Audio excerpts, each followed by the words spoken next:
Какой путь мы готовы проделать ради костерка на опушке леса и кружки горячего чая.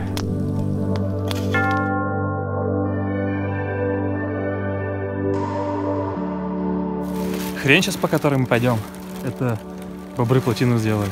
То есть это все как бы их строение. Они опасные, и там повсюду такие деревья сточенные, прям их много-много. Егерь там идет.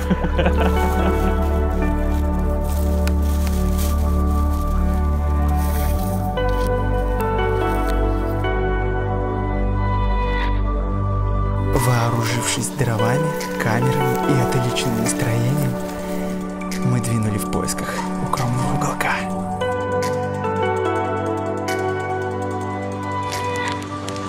Мы парни смелые, поэтому когда увидели сток и у одного из нас прозвучала мысль типа «Ха, было бы прикольно сток подкатить к костру и затусить на нем», мы просто взяли и сделали это.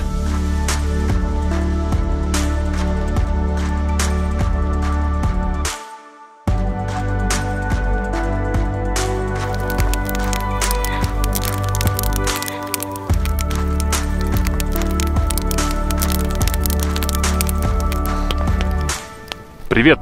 Вот сейчас нам по спутниковому телефону сообщили, что за нами уже вылетели, но нас не могут здесь обнаружить на этой вершине. И сейчас мы будем подавать сигнал с помощью нашей ракетницы, которую нам предоставил наш спонсор, завод Байкал, самый лучший производитель оружия в России. Обязательно пользуйтесь их услугами.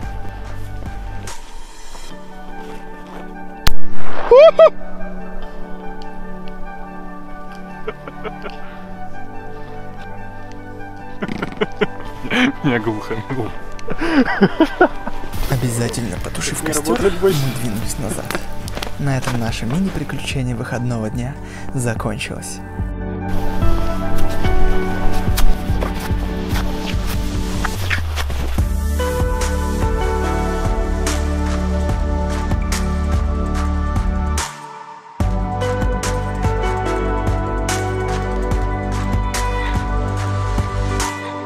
Я, короче, снимаю это, как блогер снимаю.